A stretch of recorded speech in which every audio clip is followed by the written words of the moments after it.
Welcome back. Today's Sunday, April the 8th, and this video might run a little long because I decided that I'm just going to talk about some things from my childhood and probably combine two or three stories into one. But we're going to pick up from, actually, this happened, I guess, before I was born. My mother was having an affair with a man. His name was James. Now, I just found out about this, y'all, when I was in Mississippi last week.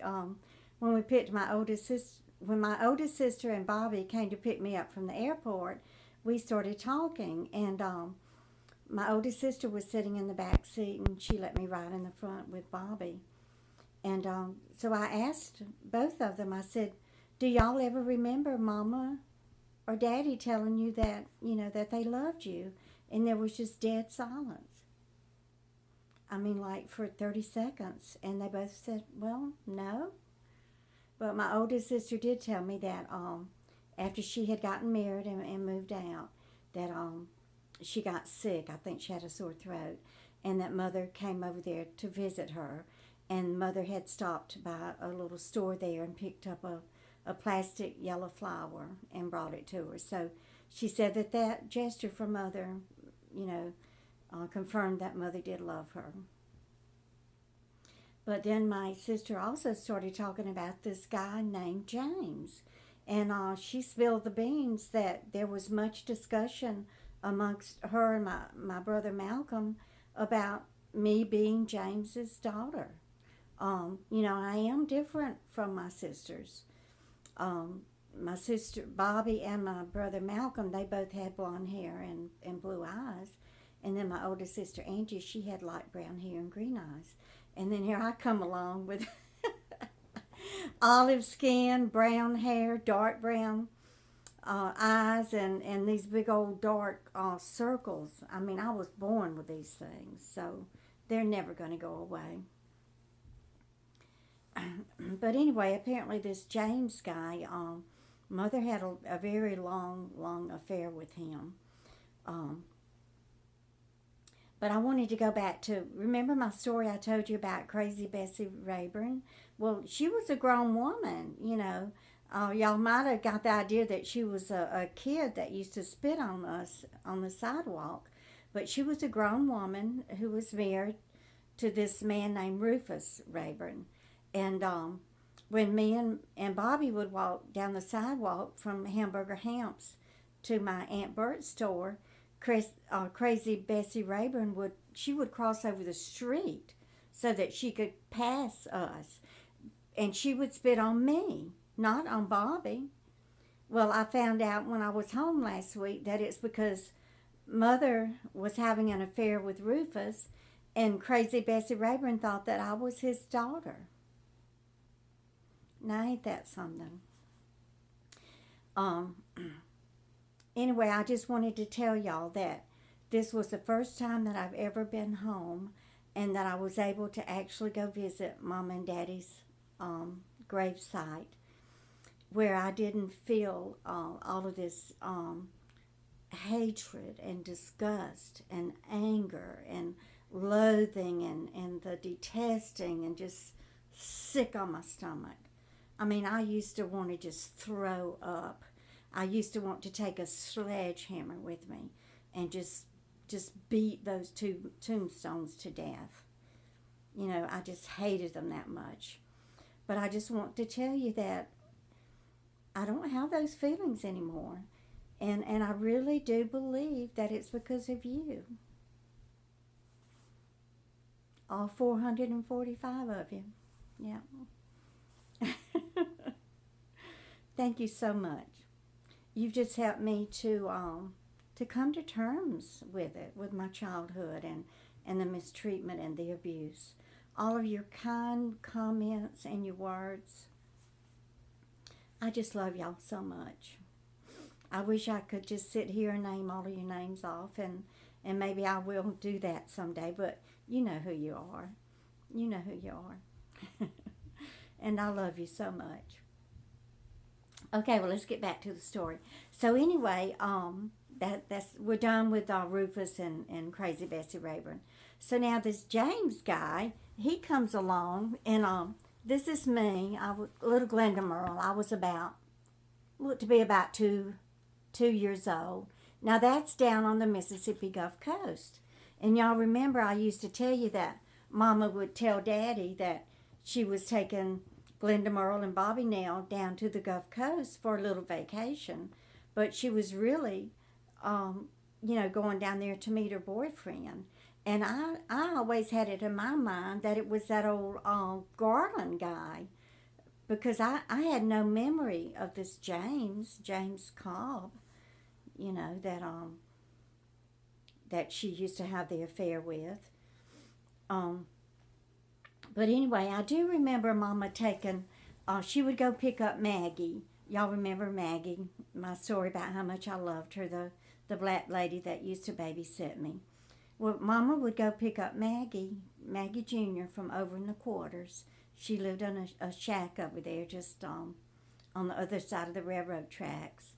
And then Mama would drive Maggie and me and Bobbie Nell to Hattiesburg, and there was a zoo in Hattiesburg, and it's still there. It's called Camper Zoo.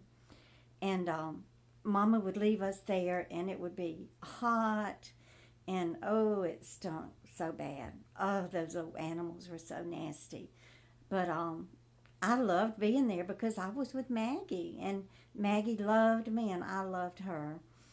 She would just hug me, and the only person that I can remember ever showing me any love or attention. But I remember Maggie would walk us around that old nasty zoo, and what stuck out in my head were those old baboons' butts. Ugh! And it seemed like they were always turning their backside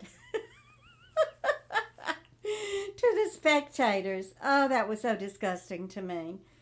So I had to sit there and look at the baboon butts while my mama was in a motel room somewhere making out with her boyfriend.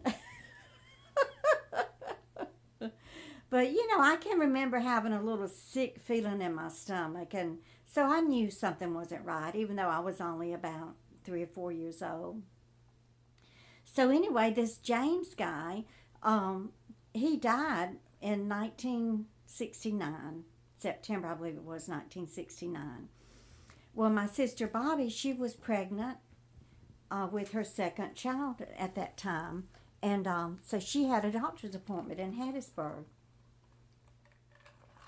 Now, this James guy lived in Hattiesburg, and so, of course, Mama wanted to ride with Bobbie, to Hattiesburg, with her to the doctor's appointment. So they went up there, and my sister was 9 months pregnant. So they went, and my sister saw the obstetrician, and when they left, Mother just had to go to the cemetery. This James guy had just died like 2 or 3 days before this doctor's appointment, and had been buried. So, of course, Bobbie, she would do anything to please Mother. I mean, she loved Mother, and was always striving and trying to get Mother to love her. So, she took her to the cemetery. Well, while they were there, Mother apparently stuck some kind of old rusted wire in her finger. And so anyway, she gets back in the car, and my sister was not familiar with the cemetery at all. So when she went to leave, there was a real steep hill. So she went down this hill, kind of fast, and it jarred her. Well, she went into labor, and her baby was born the next day.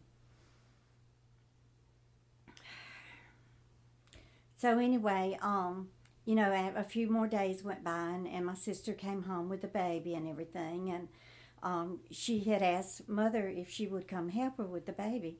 Well, first of all, Daddy, Lamar had to step in, and he comes in saying, well, you're going to have to pay her. And Bobbie said no, she was not going to pay her own to do what a mother is supposed to do. So, anyway, by that time, Mama's finger had gotten infected. It got like a staph infection. I mean, she almost lost her finger. So she was able to use that as an excuse to not help my sister with the new baby. Um, so anyway, I kept asking Angie, my oldest sister, I said, do you remember the guy's last name? And she said no, but she would let me know as soon as she remembered it. Well, they left to go back home to Texas Wednesday. My brother's funeral was on Tuesday, and they left on Wednesday to go back to Texas. And she sent me a picture of the obituary, the newspaper clipping. Um, yeah, she had it. It was in Mother's stuff. My sister had taken all the old photo albums and everything that was Mother's when Mama died, and there was that obituary. So, I could try to track his daughters down and see if I look like them or anything like that, but, I just don't care. I just don't care. Um, the way I feel about Mom and Daddy now, I know that forgiveness is for the living, um, but I've never forgiven them. They never asked for forgiveness. They never acknowledged that they had ever done anything wrong. And I just could not ever bring myself to forgive them. But because of y'all and me being able to talk about this and everything, I've been able to just accept it and it just is irrelevant to me, the way that they treated me as a child. It doesn't upset me anymore. It doesn't give me panic attacks. I don't hate them anymore. I don't detest them anymore. I just don't care. And that's a very good place for me to be. And I'm so thankful. So thankful. Let's see, what else did I want to tell you? So I told you about James, told you about old Rufus Rayburn. Oh, so anyway, on Sunday before, I was packing, getting ready to come home. This was Easter Sunday. Well, my niece, the one who my sister had gone into labor with back in 1969, well, she was over at my sister's house, and we were all talking about old times and everything. And so I was showing them the obituary about this James guy. And, we were talking about it and everything. So my niece goes, well, let's go get a picture of the propane delivery man and see if you look like him. Oh, so I guess old Dort was out there behind the pea patch somewhere making out with the guy that delivered propane gas. Who knows? Oh, but anyway, thank you for watching, and y'all have a good week, and just keep on coming back. And hit that like button, and if you want to share my videos to your family and friends on Facebook, that's fine with me. Thanks. I love you guys. Bye.